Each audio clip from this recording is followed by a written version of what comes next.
पाठ 14 करुणा के प्रतिरूप भाई कन्हैया जी। पाठ प्रवेश। मानव जीवन बड़ा अमूल्य है।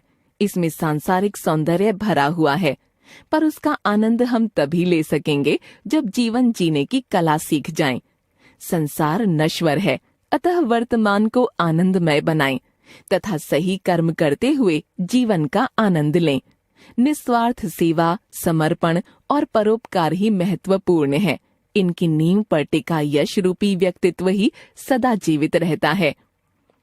सेवा के पुंज, धर्म के प्रति पूर्णतया समर्पित भाई कन्हैया जी हम सबके लिए प्रेरणा है। मानव होने और सही अर्थों में मानव होने में अंतर है। चरित्र दो तरह से निर्मित हो सकता है, बाहर से आरोपित तथा अंदर से आविर्भूत। भाई कन्हैया जी करुणा के प्रतिरूप थे। दया, करुणा, सहानुभूति उनमें अंदर से आविर्भूत थी।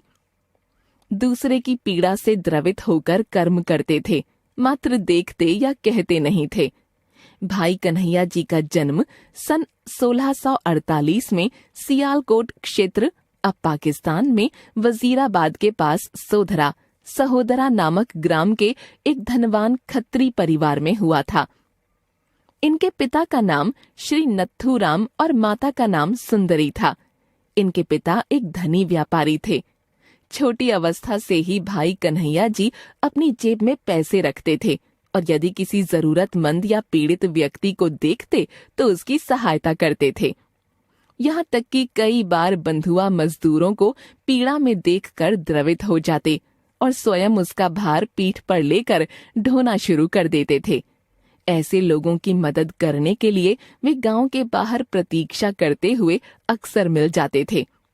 जब उनकी माता सुंदरी से किसी ने इस बात की शिकायत की तो वे दुखी हुईं और उन्होंने समझाया, पर भाई कन्हैया जी ने न कोई बैरी न कोई बेगाना जैसे महामंत्र को बचपन में ही समझ लिया था। इन्हें लोगों की पीड़ा अपनी पीड़ा लगती थी। युवावस्था में इनका सत्संग के प्रति अधिक झुकाव था। इसी दौरान संयोगवश उनका संपर्क ननुआ बैरागी से हुआ। भाई ननुआ बैरागी गुरु तेग बहादुर के शिष्य थे और मानवतावादी एवं रहस्यवादी सिख योद्धा भी थे। सिख गुरुओं के दरबारी कवि के रूप में ननुआ जी काफी प्रसिद्ध थे। भाई कन्हैया जी ने अपना अधिकांश समय ननुआ जी की संगत में बिताया। उनके कोमल मन पर ननुआ जी का बहुत अधिक प्रभाव पड़ा। उन्होंने उन्हें अपना आध्यात्मिक गुरु मान लिया। इन्हीं के साथ रहते हुए वे 9वें सिख गुरु तेग बहादुर जी से मिले और उनके हाथों दीक्षा स्वीकार कर सिख बन गए। गुरु तेग बहादुर जी का स्थान धर्म, मानवीय मूल्यों एवं सिद्धांतों के लिए प्राणों की आहुति देने वालों में अद्वितीय है। कन्हैया जी ने गुरु तेग बहादुर जी की शरण में रहकर संगत सेवा की। कभी जलवाहक तो कभी लंगर सेवा में संलग्न रहे। साथ साथ गुरु साहब के घोड़ों की देखभाल भी किया करते थे। हर का नाम जप, निर्मल कर्म कर उनके जीवन का उद्देश्य था। गुरु तेग बहादुर के बलिदान के बाद भाई कन्हैया जी गुरु गोबिंद सिंह जी की सेवा में चले गए। उनकी निस्वार्थ सेवा बेमिसाल है। उन्होंने सन 1704 की आनंदपुर साहिब की लड़ाई में घायल सैनिकों दोनों पक्षों के की प्यास बुझाने का काम संभाला।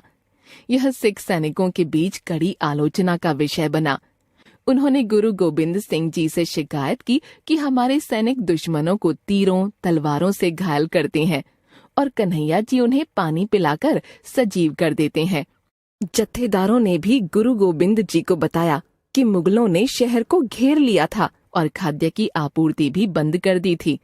इसके बावजूद भी कन्हैया जी को रोकने की कोशिश की गई, लेकिन उन्होंने ध्यान नहीं दिया। गुरुजी ने भाई कन्हैया जी को बुलाया और पूछा, जत्थेदार की ये बात क्या सच है?